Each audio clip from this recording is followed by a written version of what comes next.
Hello Power Rangers Dino Fury fans, and welcome back to Toku Topics. Today I'm going to be taking a look at the second wave of battle attackers from Power Rangers Dino Fury. So, I got these for Christmas. I have not bought any of the battle attackers yet. This is the second wave. I never did a video on the first wave because, well, I don't own the first wave. But for reference, the first wave had a Red Ranger with a monster and a Blue Ranger with a monster. And there's also a electronic T-Rex in this battle attackers line.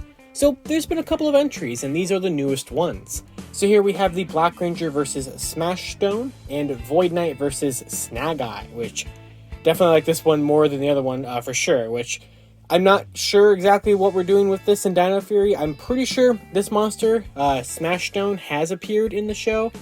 I'm pretty sure. I don't think Snageye has yet, but if you are a fan of Ryusoldier, you might understand the significance of this pack. No spoilers for Ryusoldier, but interesting choice putting the two of them together here. So yeah, these are interesting. So these are like $20 packs here that come with a big, very chibi-ish, like bigger sized Ranger figure, which I guess they're considering Void Knight the Ranger in this scenario. Kind of an interesting one here. We'll see if this has any implications for the actual plot of Season 2, because this is referencing a specific episode of Ryusoldier footage. This one I don't think is as much. I think it's just kind of paired here. And up until we saw the first pictures of Wave 1 of basic figures for Season 2, this was the only way to get the Black Ranger with his, arm attachment piece here. So first of all, here is the Black Ranger versus Smashstone. So, you see the Black Ranger in the box there, you get his Dino, or his chromophary saber, and you do get Smashstone here, which looks really nice with the molding and everything. I'm looking forward to getting that out of there. You get the Battle Attackers logo, though you can kind of try me in the box a little bit. This one does not want to work as much in the box, but there we go. You kind of get the idea here. They kind of will kick around. Obviously, they'll work better once we open them. You get nice artwork on the side of the Black Ranger, and then you get him kicking Smashstone in the face. So, very nice there. So that is the Black Ranger set. And then the Void Knight one is pretty similar as well. We have artwork there, and we have basically the exact same thing with Void Knight kicking Snageye in the face. And I think this one does work a lot better in the packaging Try Me feature. You can definitely see what we got going on here. So let's go ahead and open these guys up and take a look at them in closer detail. So as you can see, these definitely have a little more of a cheaper, hollowish kind of feel to the plastic. They're not Lightning Collection quality or anything like that. You can see they have like a special texture on this part where the giant button is. Because basically the gimmick for this guy is they kick. So you just push down on that little lever, and he will kick and frantic around. So what this makes me think a lot of is there were these figures from Samurai Megaforce in that kind of era. They had these big joysticks in the back that when you moved them around, it made the Ranger flop around and fight and stuff. And they're very similar to that. It's just they have this big lever instead to just do this kicking action. And because of that, the legs are very jiggly. So there's not really any articulation in them, quote unquote, because they do just rotate around. So it looks like it does bend there. It doesn't really ever bend when you're doing it. I mean, it kind of does, but you can bend it there for whatever reason, but not on this side. The waist obviously rotates a little bit because of that motion, because it does kind of move around. But you can kind of get it to click around and start in different spots by clicking it. And you can rotate it all the way around. I just probably wouldn't advise doing that all the time because you don't want to wear down the hinge. The arms are where the most movement comes from, and that is because they can move up here independently of any of the action feature. So they move around, they bend at the elbow a little bit, they're not double jointed or anything like that, and then they rotate at the fists. And then here we have the shield arm, one of the gauntlet arm pieces, activated by the different power keys, or the boost keys, I think is what they were called. So you have the nice symbol and stuff up there. And until this point, red, blue, and black all had arms here, and we didn't think that we were going to be getting them in the basic, $10 6-inch figure line, but we are, at least for black and green, so it's yet to be seen if we're going to get that for the rest of the Rangers. The head sculpt is very nice. It is cool to just get some Black Ranger merchandise. You heard that joint crack, but it does rotate. It's not a ball joint, but it does move around and such like that. I like that. It looks really good, and it's just kind of fun that this is the only piece of retail Black Ranger merchandise that isn't the regular figure packed in the Amazon bundle. So, not terrible, but honestly, I'm here more for the monsters. So we'll go ahead and start with Jakestone here. And These are nothing to write home about, but they're very hollow, but they are cool. I like the detail on this a lot. I like the sculpting on this a lot. I think it is a little exaggerated. Here it is a picture with the in-show suit. You can see how it is a little bit more exaggerated than the one seen in the show. But this is kind of our replacement for getting the Monsters of the Week that we got in the Beast Morphers line. And we didn't get a lot of them. We pretty much just got Drilltron. But I do like that we're getting these Monsters of the Week in some sort of capacity to fight with your basic figures or, of course, the battle attackers. But I do like the nice paint here with the gold and the green, kind of looking like the plants or like a stump of a tree or something that they got going on there. And he does have arm articulation. He's just kind of made of this rubbery sort of plastic up there and everything like that. Very, very stiff. Doesn't move in any other way. Just the arms kind of rotate like that around. And then, of course, we already showed the back is extremely hollow on the limbs. But it is a nice, like, rock texture, or not texture, but, like, molding, sculpting detail there.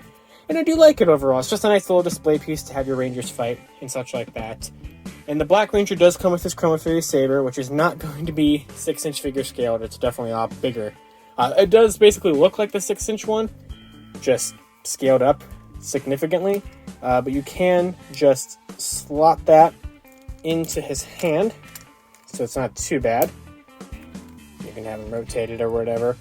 You can kind of have him slash with it, sort of, if you kind of do that. So I like that. Not bad.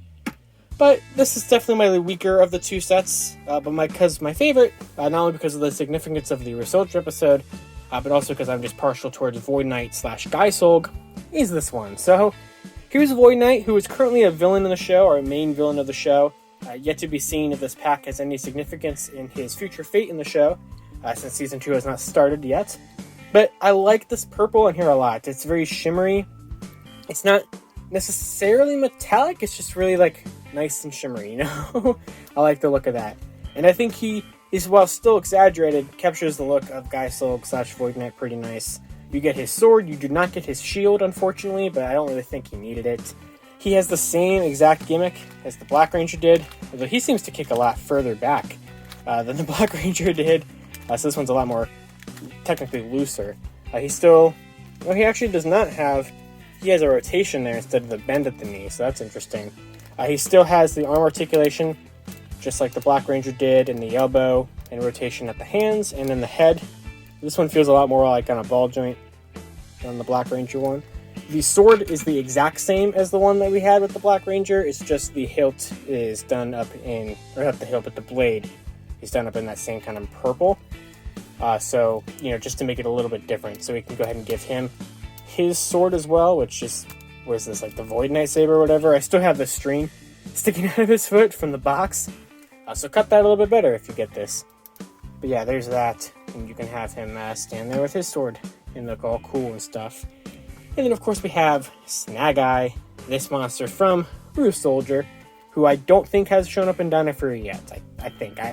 I didn't finish Season 1 yet, so I could be wrong, but I'm pretty sure this has not shown up in the show. But this one, I think, is a lot more exaggerated than the Jakestone was. You can see a picture there with the Resoldier counterpart. I think they made it a lot more bulkier, kind of like a Hulk sort of kind of character. It's not the same mold or anything like that, but it's based off the same kind of structure. You have the big feet and the big arms. There's no hand articulation there. He's just kind of like waving at you, so with the hollow underside. So you only really have the one hand to use for his sword, because he actually does come with a sword. And he actually has a little bit of head articulation. It gets blocked there, and you can see there's a big paint chip on mine, unfortunately. So don't chip the paint by doing that. But you do get the nice sticker, very similar to the one we have on the Boom Tower figure from the first basic figure wave. And he's not as hollow on the back. There's some hollowness in his head and a little bit in his feet, and a little bit of that paint actually extends to the back, which is interesting. But yeah, I don't think he did a terrible job on this one. This one, basically, he has circle hands just for you to slot the sword in specifically, so you really can't rotate it or anything, so you can kind of just have him do that. So you're not going to get a ton of use out of that. But I do want to show off the scaling of the monsters, especially if you're curious and how they would scale with pre-existing Power Rangers figures. So first of all, here is the Drilltron figure released during the Beast Morphers toy line. This is our equivalent of a Monster of the Week, which I can't get him to stand. I wish we would have just gotten figures like this. I liked getting, you know, at least one monster of the week during the Beast Morphers basic figure line. I really like the Beast Morphers basic figure line. I don't think Dino Fury's been able to capture the same kind of, you know, magic or whatever that line had. But you can see they sort of scale. It's just the proportions are really off. You know, like they're not super towering over him. I think this one works a little bit better than this one, but this one's just way too bulkier than it should be. So we can move him out of the way. So here he is with a typical basic figure ranger, because I don't have my Dino Fury ones with me right now because they're actually up at college. So I can't show that, unfortunately, but the Beast Morphers ones are the same scale. So we'll kind of move this off to the side a little bit so we can also bring in a Lightning Collection figure, which we just have Mighty Morphin Black chilling here, so why not grab him? So you can see it's not terrible. We can bring in Snageye from the Lightning Collection, which you can definitely see. Snagaye's the biggest monster here for sure. So these ones actually do kind of scale a little bit better than like the Lightning Collection monsters do, because of just the size of it. So not terrible. I do like it for that, and that's the main reason why I wanted these, was to have that option with the, you know, different action figures that Hasbro offers. But of course, these are the ones that you get with them, and overall they're fun. I don't think that they're like the greatest thing. If you can try to find them for clearance or something, I definitely recommend that route compared to like paying the full 20 for them, but they're not terrible for what you get, and I can recommend them in a certain regard. So like I said, there is 2 other ones out there. This is the second wave. I might pick up the first wave. Some of them in the first wave have become a lot rarer and a little harder to find for whatever reason, but I think you can still get these ones pretty easily. I will leave links to them in the description below on Amazon and such like that. You might even be able to find them less than 20. Who knows? But I don't know if we're going to get any more in these. I would assume that like we might get one for like, you know, the Gold Ranger at least, right? But we don't have one.